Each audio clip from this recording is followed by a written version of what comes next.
तो hello friends, कैसे हैं आप सभी लोग। आई होप आप बहुत ही अच्छे होंगे, फैंटास्टिक होंगे और स्वस्थ होंगे। फ्रेंड्स, हिंदी मीडियम के लिए सॉल्यूशन चैप्टर के जो लास्ट पार्ट था, दैट मीन्स जो सेवन्थ पार्ट था, उसमें हमने विलेयता की बात कर ली थी और एक प्रकार की विलेयता हमने पढ़ ली थी। वो पढ़ी थी ठोसों की द्रव में विलेयता। बहुत ही इंपॉर्टेंट टॉपिक था दोस्तों। फ्रेंड्स, आज हम पढ़ेंगे गैसों की द्रव में विलेयता। इसकी बात करेंगे गैसों की द्रव में विलेयता। और गैसों की द्रव में विलेयता को समझने से पहले हम इसकी परिभाषा समझेंगे।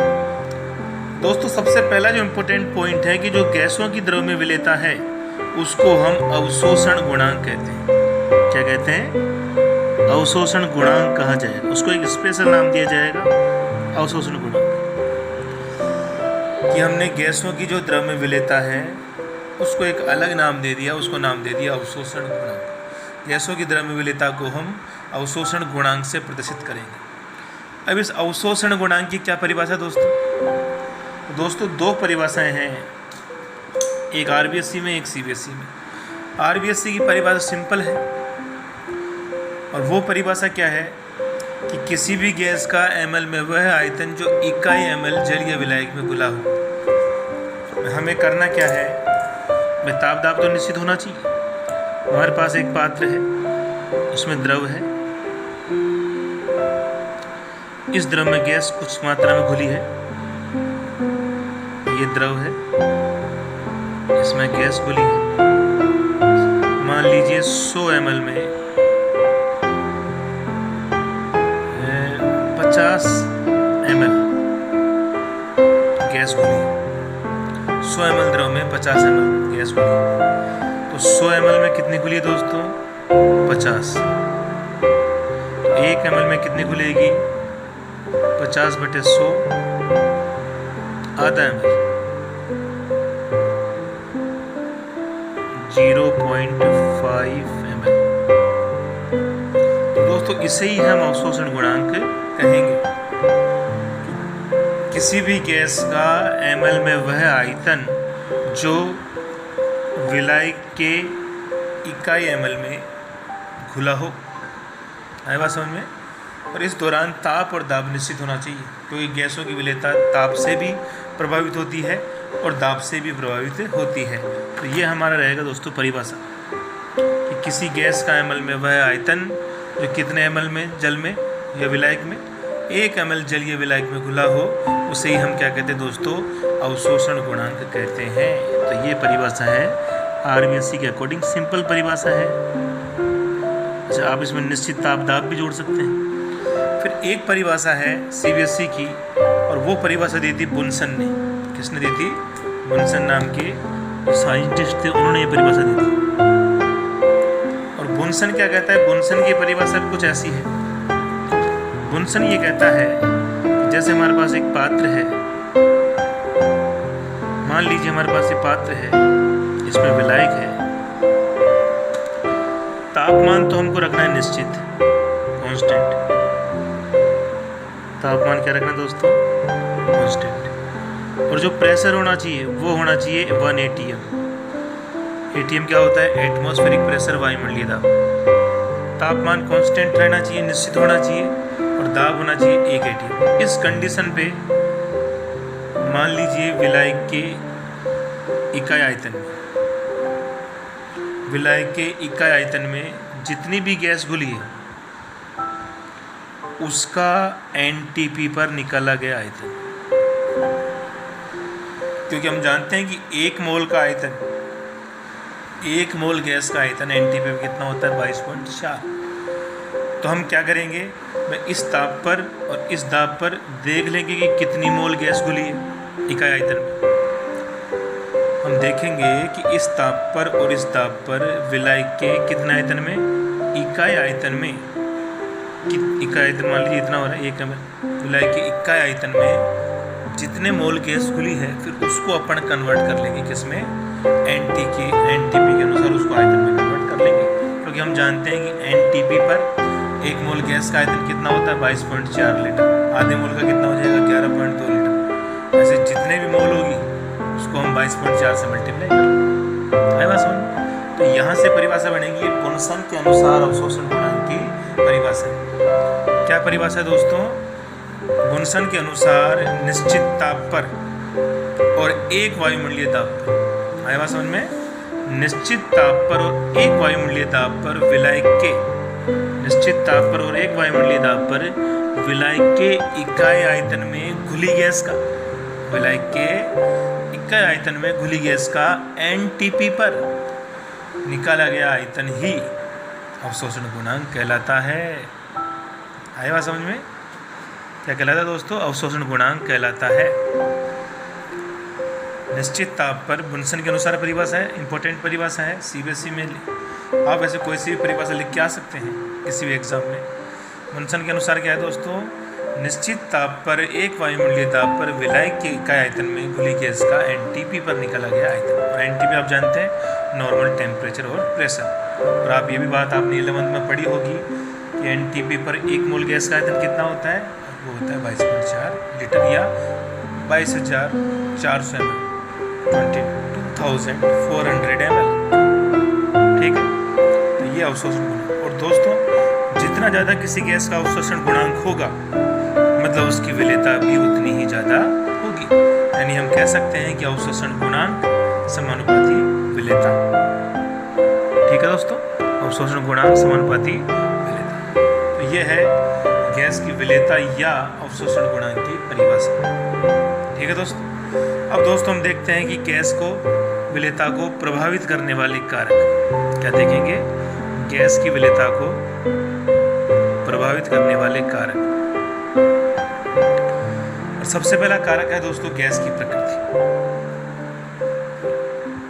दोस्तों गैस जो है वो विलायक में जाने पर दो काम कर सकती है। जैसे हमने NH3 को पानी में डाला तो NH3 क्या करती है? इसके साथ क्रिया करती है, बना लेती है NH4OH, अमोनियम हाइड्रोक्साइड बना लेती है इससे क्रिया करके। और फिर वो अमोनियम हाइड्रोक्साइड क्या हो जाती है? आयनित हो जाती है। किसमें? आयनों में टूट जाती है, एक तो अमोनियम आयन में और एक हाइड्रोक्साइड आयन। दोस्तों अमोनिया वैसे क्या होता है? विषाक्त होता है, विषैला होता है। अमोनिया क्या होता है? विषैला होता है। इसलिए जितने भी अमोनोटैलिक जो प्राणी हैं, जीव हैं, उनको ईश्वर ने कहाँ रखा? पानी में रखा। मछली हो गई, कछुआ हो गया। तो ये क्या करते हैं? अपने यूरिन में क्या छोड़ते हैं? अमोनिया छोड़ते हैं। और अगर ये बाहर छोड़ते, अगर ये मान लीजिए धरातल पे रहते, बाहर रहते, तो वो अमोनिया वायु में घुलता। और वो अगर वायु में घुलता तो हमारे लिए क्या होता? विषाक्त होता, हम सब खत्म होता। परंतु भगवान ने उनको कहाँ रखा? पानी में रखा, क्योंकि अमोनिया जैसे ही पानी में जाएगी उसके साथ क्रिया कर लेगी, क्या बनाएगी? Ammonium hydroxide. और फिर वो अमोनियम हाइड्रोक्साइड आयनों में क्या हो जाएगा? विभक्त हो जाएगा। तो दोस्तों कुछ गैस तो ऐसी होती है जो विलायक के साथ क्या करती है? क्रिया करती है, या उसमें क्या हो जाती है? आयनित हो जाती है, या दोनों काम भी एक साथ हो सकते हैं। ऐसी जैसे HCl गैस है, HCl गैस को आप पानी में रखोगे तो ये आयनित हो जाएगी, अपना H+ आयन त्याग देगी। कुछ H+ आयन को जल के अणु ग्रहण कर लेते हैं, क्या बना लेते हैं? H3+Cl-। या आप HCl को ऐसे लिख सकते हैं, HCl पानी में गई और आयनित हो गई H+ और Cl। दोस्तों H3O+ हाइड्रोनियम आयन और हाइड्रोजन आयन एक ही बात है। ठीक है, ये आपने 11 में पढ़ लिया होगा। तो ऐसी गैस होती है दोस्तों, कुछ गैसें ऐसी होती है जो विलायक के साथ या तो क्रिया कर लेती है, या उसमें आयनित हो जाती है, या दोनों क्रिया प्रदर्शित करती है। तो ऐसी गैसें जो विलायक के साथ क्रिया करती है या उसमें आयनित होती है, वो उस विलायक में अधिक घुलनशील होती है। वो उस विलायक में अधिक घुलनशील, जैसे O2 गैस है, O2 गैस जल के साथ कोई क्रिया नहीं करती, इसलिए वो जल में कम घुलनशील होती है। घुलनशील होती है लेकिन क्या होती है, कम। अमोनिया जल में क्या, अब आपसे पूछ ले NH3 ज़्यादा घुलनशील है या O2, तो आप क्या कहेंगे NH3। क्यों? क्योंकि जल से क्रिया कर लेता है। HCl ज़्यादा घुलनशील है कि O2, HCl, क्योंकि जल से क्रिया कर लेता है। अगर NH3 HCl में पूछ ले तो हमको देखना पड़ेगा कि कौन ज़्यादा क्रियाशील है। ठीक है, तो दोस्तों हम यही बात कर रहे हैं कि ऐसी गैस जो विलायक या जल से में आयनित हो जाती है, उससे क्रिया कर लेती है, वो जल में अधिक घुलनशील होगी। और इसके example HCl, NH3, SO2, SO3, CO2 इत्यादि। अब जैसे HCl का बताया आपको, HCl जल से क्रिया करेगा, अपना H+ आयन H2 को दे देगा, अपना जो H+ आयन H2 को दे देगा, क्या बना लेगा, H3O+ Cl-, तो आयनित हो गई। अमोनिया का बताया भी आपको, अमोनिया जल से क्रिया करेगी, अमोनियम हाइड्रोक्साइड बनाएगी और अमोनियम हाइड्रोक्साइड आयनित हो जाएगा अमोनियम और हाइड्रोक्साइड आयन। जैसे CO2 गैस होती है, वो भी जल से क्रिया करती है और जल से क्रिया करके बना लेती है H2CO3, कार्बनिक एसिड बोलते हैं इसको, कार्बनिक अम्ल बोलते हैं इसको। SO2 गैस जल से क्रिया करती है, क्या बना लेती है, H2SO3, सल्फ्यूरस अम्ल बोलते हैं इसको। जैसे SO3 जल से क्रिया करती है, क्या बनाती है, H2SO4, सल्फ्यूरिक अम्ल बोलते हैं इसको। ऐसे ही O2 ऑक्सीजन गैस हीमोग्लोबिन से, जल से तो क्रिया नहीं करती, लेकिन हमारे रुधिर में जो हीमोग्लोबिन है उससे क्रिया करके क्या बनाती है दोस्तों, ऑक्सीमोग्लोबिन बनाती है। ठीक है, ऑक्सीजन हीमोग्लोबिन से क्रिया करके ऑक्सीमोग्लोबिन बनाती है। ठीक है, तो दोस्तों एक नोट करने लायक पॉइंट है कि O2 गैस रक्त में आसानी से घुल जाती है। क्यों घुल जाती है? क्योंकि रक्त में उपस्थित हीमोग्लोबिन से क्रिया करके क्या बनाती है दोस्तों, ये ऑक्सीमोग्लोबिन बनाती है। ठीक है दोस्तों, ऐसी गैस जो विलायक से क्रिया नहीं करेगी या उसमें आयनित नहीं होगी, वो कम घुलनशील होगी, उसकी विलेयता कम होगी। इसका एग्जाम्पल क्या है, N2 हो गया, H2 हो गया, O2 हो गया। ये एथिलीन गैस होती है, एस्टिलीन गैस होती है, एथाइन या एस्टिलीन गैस होती है। तो ये गैसें क्या होगी, कम घुलनशील होगी। गैस की विलेयता जितनी ज़्यादा होगी, उसका अवशोषण गुणांक भी उतना ही क्या होगा, ज़्यादा होगा। ये तो पहले बता चुके हैं हम। कुछ गैसों का अवशोषण गुणांक का क्रम आपको दे रखा है यहाँ पर। सबसे ज़्यादा किसका है, NH3 का, उसके बाद HCl, उससे कम HCl, उससे कम SO2, ये घटता हुआ क्रम है। सबसे ज़्यादा ये क्रम कभी कभी कंपटीशन एग्जाम में पूछ लेते हैं, इन गैसों का अवशोषण गुणांक का क्रम क्या है, तो किसी भी एक गैस को आगे पीछे कर देंगे और 4 ऑप्शन बना देंगे। तो सबसे ज़्यादा NH3, फिर HCl, फिर SO2, H2S, CO2, C2H2, O2, N2। तो इस क्रम को आप याद कीजिए, NH3, HCl, SO2, H2S, NH3, HCl, SO2, H2S, CO2, C2H2, O2, N2। ठीक है दोस्तों, अब बात करते हैं दोस्तों हम दूसरे फैक्टर की।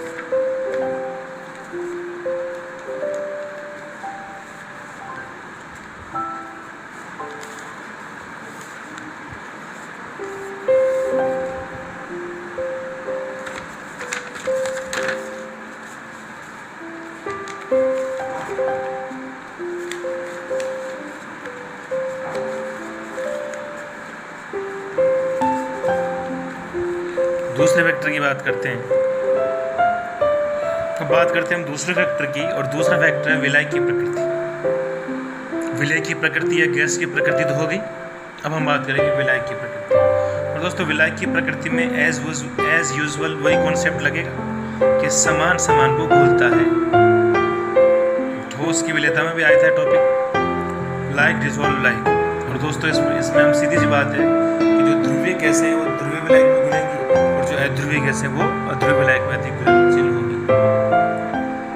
जैसे ध्रुवीय विलायक कौन है, H2, और ध्रुवीय गैसें कौन सी, HCl, NH3, SO2, H2S।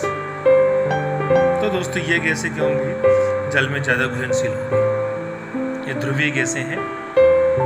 जो ध्रुवता, ध्रुवीयता, अध्रुवता का पता कैसे लगता है, तो इसके लिए आप एक अलग से क्लास ले सकते हैं मिस।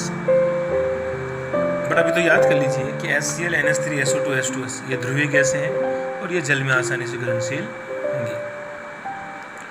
उसके बाद जो ये ध्रुवीय विलायक है उसके बाद अध्रुवीय गैस है, और जो अध्रुवीय गैस है वो अध्रुवीय विलायक में घुलनशील होगी या कार्बनिक विलायक में घुलनशील होगी। अध्रुवीय गैस कौन सी? N2 O2 H2 He Cl2,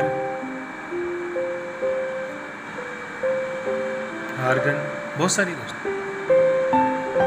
तो जो अध्रुवीय गैसें हैं वो अध्रुवीय विलायक में या कार्बनिक विलायक में घुलनशील होगी। कार्बनिक विलायक कौन से हैं? Benzene, carbon tetrachloride, chloroform, hydrocarbon, CH2 को बोलते हैं कार्बन डाइसल्फाइड। तो ये दोस्तों है। अच्छा, आप बात करेंगे HCl जल में तो ज़्यादा घुलनशील होगी, लेकिन क्या ईथर में या बेंजीन में? अच्छा, इसमें ईथर भी ले ली।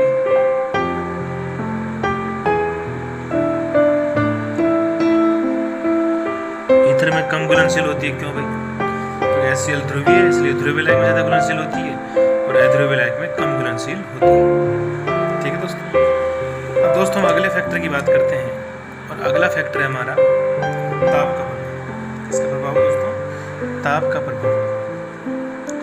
दोस्त ताप के प्रभाव की हमने उस जगह भी बात की थी कि ताप का प्रभाव देखने के लिए हमको देखना पड़ता है कि जब हमने उस पदार्थ को घोला तो हमारा प्रक्रम कैसा हुआ। घोलने का जो प्रक्रम है, विलय होने का जो प्रक्रम है, वो ऊष्माक्षेपी है कि ऊष्माशोषी। अगर ऊष्माक्षेपी है तो ताप बढ़ाने पर उसकी विलेयता घटेगी, और ऊष्माशोषी है तो ताप बढ़ाने पर उसकी विलेयता बढ़ेगी। किसके नियम के अनुसार? ला-सेतालीय नियम के अनुसार। अब दोस्तों होता क्या है कि गैस को किसी द्रव में घोलना एक ऊष्माक्षेपी प्रक्रम है। साधारणतः जनरली गैस को किसी द्रव में घोलना ऊष्माक्षेपी प्रक्रम है। तो ला-सेतालीय नियम अनुसार क्या होगा? गैस की जो विलेयता है वो ताप बढ़ाने से घटने वाली है। और ऐसा ही होता है, जब आप ताप बढ़ाते हैं तो किसी भी द्रव के अंदर घुली हुई गैस कहाँ निकलती है? बाहर निकलती है। तो साधारणतः क्या होता है दोस्तों? साधारणतः किसी गैस को द्रव या विलायक में घोलना ऊष्माक्षेपी प्रक्रिया है। डेल्टा H नेगेटिव होता है। तो ला-सेतालीय नियम अनुसार ताप बढ़ाने पर गैसों की विलेयता घटती है। ठीक है दोस्तों। और दोस्तों इसका एक बहुत ही इम्पोर्टेंट ये अपवाद है, इस पे खूब सवाल आते हैं। दो गैस ध्यान रखिए, हाइड्रोजन और हीलियम, ओनली ये दो गैस, इन पे सवाल बनता है। हाइड्रोजन और हीलियम, इन गैसों को जब हम जल में घोलते हैं तो ऊष्माशोषी प्रक्रम होता है। अतः इनकी विलेयता ताप बढ़ाने पर क्या होगी? बढ़ेगी। किस नियम के अनुसार? ला-सेतालीय नियम के अनुसार। कोई पूछे कि आपकी हाइड्रोजन गैस की विलेयता ताप बढ़ाने पर बढ़ती है कि घटती है, तो आप कहेंगे बढ़ती है। ये क्यों बढ़ती है? क्योंकि इनका जल में घोलना या विलायक में घुलना कैसा प्रक्रम है? ऊष्माशोषी प्रक्रम है। डेल्टा H पॉजिटिव आएगा। ठीक है दोस्तों। हाइड्रोजन और हीलियम याद रखिएगा। बाकी सब गैसों का क्या है? ऊष्माक्षेपी प्रक्रम है, विलेयता घटने वाली है ताप बढ़ाने पर। केवल हाइड्रोजन और हीलियम की विलेयता बढ़ने वाली है ताप बढ़ाने पर। क्यों? क्योंकि इनको जल में घोलना या विलायक में घोलना ऊष्माशोषी प्रक्रम है, बाकी का ऊष्माक्षेपी प्रक्रम। ओके दोस्तों। अब दोस्तों हम अगले फैक्टर की बात करते हैं, वो है हमारा दाब का प्रभाव। और दोस्तों दाब का प्रभाव बहुत इंपॉर्टेंट है, और गैस की विलेयता पर दाब का प्रभाव पड़ता है। क्यों पड़ता है? क्योंकि गैस संपीड़ित होती है, संपीड़ित हो सकती है, कंप्रेसिबल है गैस, इसलिए उसकी विलेयता पर दाब का प्रभाव पड़ेगा। अब आप सोचिए कि दाब बढ़ाने पर गैस की विलेयता बढ़ेगी या घटेगी? तो बढ़ती है। क्यों बढ़ती है दोस्तों? तो दोस्तों जरा इस डायग्राम को समझिए। ये एक पात्र है, इसमें नीचे की तरफ ये विलायक है दोस्तों, ये नीचे की ओर है विलायक।